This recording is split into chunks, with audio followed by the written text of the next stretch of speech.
তুমি কি জানো সিরাজদৌল্লার 50,000 সৈন্যকে 3,000 ব্রিটিশ সোলজার কিভাবে হারিয়েছিল?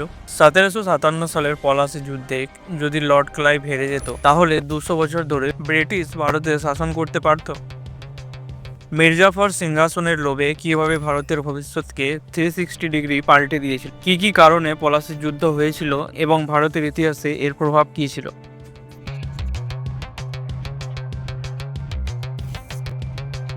বাংলার শেষ স্বাধীন নবাব সিরাজউদ্দৌলা একজন বীর ও সাহসী শাসক ছিলেন।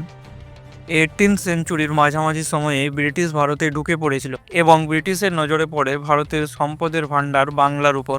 প্রথমে ব্রিটিশ ব্যবসার কৈফিয়ত দেখিয়ে খুব মিষ্টি কথা বলে সিরাজউদ্দৌলার কাছে কলকাতায় ব্যবসা করার পারমিশন পেয়ে যায়। তারপর তখনকার ব্রিটিশ ইস্ট ইন্ডিয়া কোম্পানির প্রতিনিধি রবার্ট ক্লাইভ তার আসল রূপ দেখায়।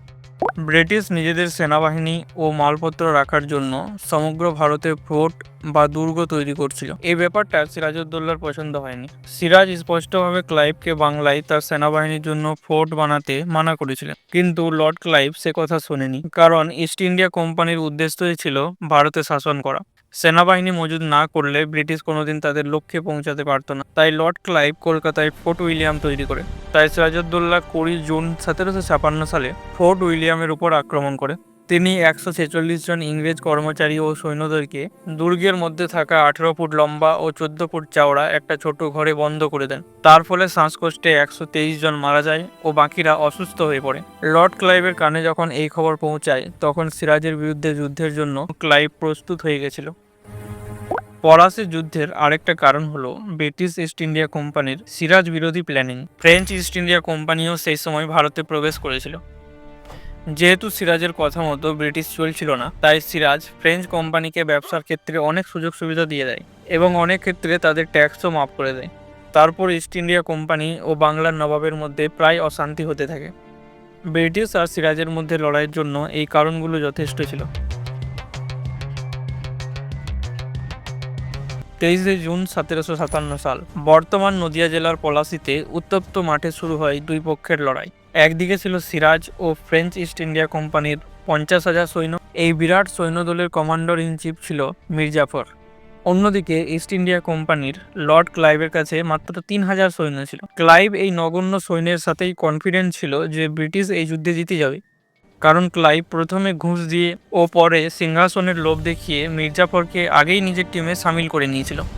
এদিকে নবাবের বিরাট সৈন্যদলকে মির্জাফর কন্ট্রোল করছিল, তাই বিরাট একটা অংশ ব্রিটিশদের বিরুদ্ধে যুদ্ধেই নামেনি। সেনাবাহিনী মির্জাফরের ইনস্ট্রাকশন ফলো করায় সিরাজদৌল্লা পলাশীর যুদ্ধে ব্রিটিশের কাছে হেরে যায়। তার সঙ্গে সিরাজের মাথা কেটে হত্যা করার পর চরমভাবে ব্রিটিশ রাজত্ব শুরু হয় বাংলা তথা ভারতবর্ষে। মির্জাফরকে সিংহাসনে বসানো হয়, কিন্তু কয়েক মাসের মধ্যেই যেমন সিরাজদৌল্লার সাথে ব্রিটিশের ঝগড়া হতো, ঠিক একই রকমভাবে মির্জাফরের সাথে ইংরেজদের কথা কাটাকাটি শুরু হয়। ব্রিটিশের 2 নম্বরই আদব কায়দায় মির্জাফর নিজেকে ফিট করতে পারছিল না। ইংরেজের ডিমান্ড ফুলফিল না করায় মির্জাফরকে বাংলার নবাব থেকে সরিয়ে দেওয়া হয়। তার পরিবর্তে 1760 থেকে 64 পর্যন্ত মীর কাসিমকে বাংলার নবাব বানানো হয়। মীর কাসিম হলো মির্জাফরের জামাই। মির্জাফর যেভাবে নিজের ভগবান সিরাজউদ্দৌলাকে ঠকিয়েছিল, ঠিক একইভাবে ব্রিটিশের সাহায্যে মীর কাসিম তার নিজের শ্বশুর মির্জাফরকে ঠকিয়ে বাংলার নবাব হয়ে যায়। সিরাজউদ্দৌলা যদি সেদিন পলাশীর মাঠে জিতে যেত, তাহলে হয়তো ভারতে ব্রিটিশের আধিপত্য গড়ে তুলতে আরও অনেক সময় লাগত, অথবা বেশি দিন ব্রিটিশ সিরাজউদ্দৌলার মতো যোদ্ধাদের ভয়ে ভারতে টিকতে পারত না।